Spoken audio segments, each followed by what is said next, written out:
venait de naître. Simultanément, une présence permanente circulaire qui est ainsi son propre passé mais aussi son propre futur.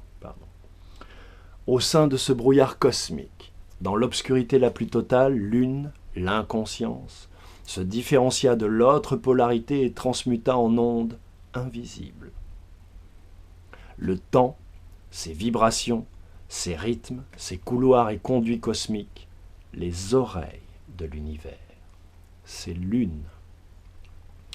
De cette différenciation première, et par la fission atomique et nucléaire naturelle engendrée se refroidissant lentement, l'autre, la conscience, se différencia à son tour et transmuta en une lumière visible. Le feu, sa chaleur, sa masse, ses rayons et luminescences cosmiques, l'œil de l'univers, ses soleils, sa lumière primordiale lénitive, projetant ses ondes électromagnétiques subtiles qui par pénétration traversent et nourrissent alors sa propre matière primordiale fissile en séparation, en par et pour le mouvement ondulatoire, ses vibrations, ses sons et ses rythmes, dès lors différenciés, conscience et inconscience transmutèrent en matière visible et invisible, perceptible.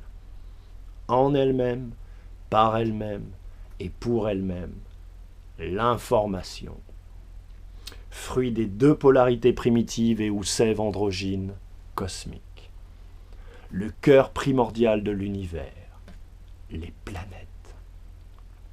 Depuis ce non-temps immémorial, 1. La conscience raisonnée, matérielle, mobile et projetée est mâle. 2. L'inconscience inspirée, immatérielle, immobile et matricielle est femelle. Par les forces respectives de ces énergies évolutives et régressives, polarisées, positives et négatives, attirance et rejet, attraction et répulsion, l'inconscience transmuta en accouplement constant aux échos et conflits polaires potentiels implicites multiples. Un lambalé d'entre les sphères de la connaissance intuitive inconsciente, l'information, et les sphères de la connaissance réflexive consciente, la matière. Et terram anima, et la terre s'anima. La vie embryonnaire est distribuée. Les corps de l'univers. Chaque être vibrant et radiant, passé, présent et futur, quelle qu'en soit la forme, la représentation actualisée. Ce processus intentionnel, permanent d'individualisation du grand tout en des formes autonomes, conscientes, libres. Par la lente genèse de ces accouplements constants, aux échos et conflits polaires potentiels implicites multiples, attirance et rejet, attraction et répulsion, d'entre les matières primordiales visibles et invisibles, conscientes et inconscientes, en elles-mêmes et entre elles-mêmes, naquit la sensation extérieure, le souffle.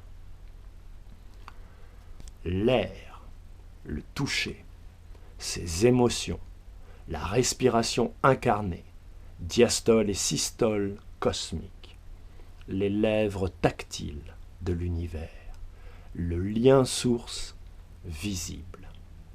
Par l'apparition lente des premiers fruits de cet accouplement cosmique constant et de leurs échos et conflits polaires potentiels implicites multiples, attirance et rejet, attraction et répulsion, puis, des milliards d'années plus tard, des premiers êtres développés vivants, naquit la sensation intérieure de séparation d'avec sa source, le sentiment, la pensée, son langage, ses sons, les bâtisseurs et architectes cosmiques, les mains agiles de l'univers, le lien source invisible.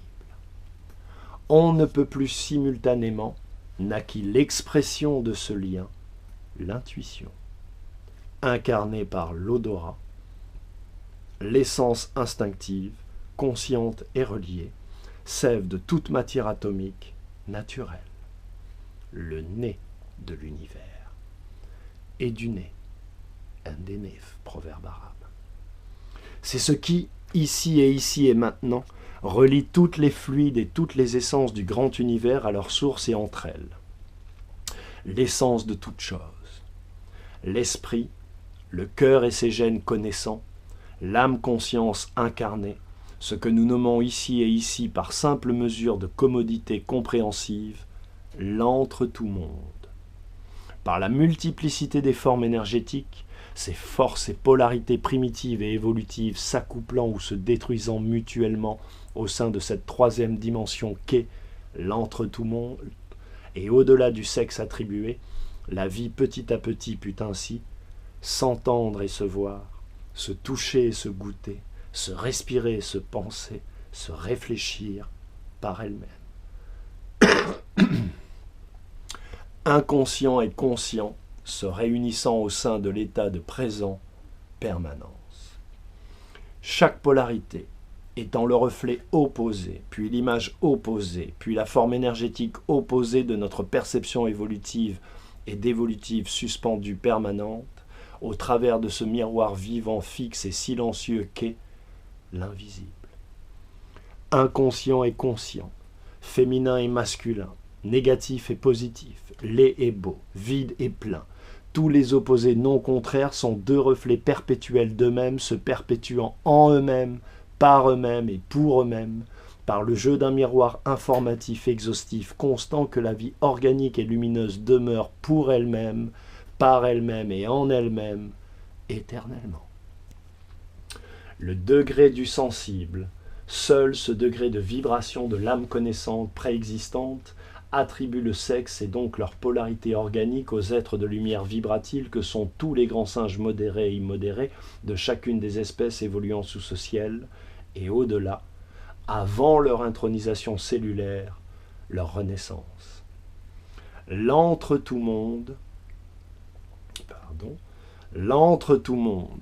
son temps et ses espaces, ces multiples sphères et plans dimensionnels seraient donc une projection holographique, sonore, sensuelle et simultanée, en 3 dimensions visibles et 8 directions invisibles temporalisées, 8 directions intérieures invisibles temporalisées, d'autres sphères multidimensionnelles aux relents et éco-potentiels infinis.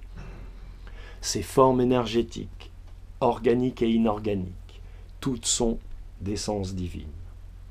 Le choix de chacune des entités vivantes, de rester connectée à la source primordiale et rayonnante et d'en assumer les 3 caractères intrinsèques ou les 3 vertus cardinales, sincérité, fidélité, loyauté, par le seul et unique libre arbitre, envers et pour toutes les formes de vie seule, fera la direction de vie entreprise. Ce que chaque grand singe modéré ou immodéré nomme le bien, serait au fond l'énergie émise d'une compréhension par le sentiment que l'on a de soi-même en une compréhension fédératrice et assumée. Ce que le grand singe élitiste initié nomme le mal, serait de fait l'énergie émise d'une incompréhension en l'émotion que l'on laisse fermenter en soi-même en une incompréhension prolongée, séparatiste et assumée. L'entre-tout-monde, ce qui ici et maintenant, l'essence intuitive, ce qu'ici et ici et maintenant, l'essence intuitive de chaque grand singe modéré et immodéré de chacune des espèces de notre globe et au-delà, consciemment ou inconsciemment nomme l'infini. Ce tout réunifié fait sens, le sens, qui pousse et ramène de fait et invariablement, par la perception sincère et inclinée de l'écho cosmique de ces ondes ancestrales en son cœur maintenu vivante, et que seule l'intuition de l'esprit primordial éveillé réactive, chaque grand singe modéré et immodéré de chacune des espèces de notre globe terrestre, et cela quelles que soient ses résolutions intellectuelles, spirituelles ou religieuses intérieures, à plus ou moins long terme à recevoir l'autre qu'il est, soi.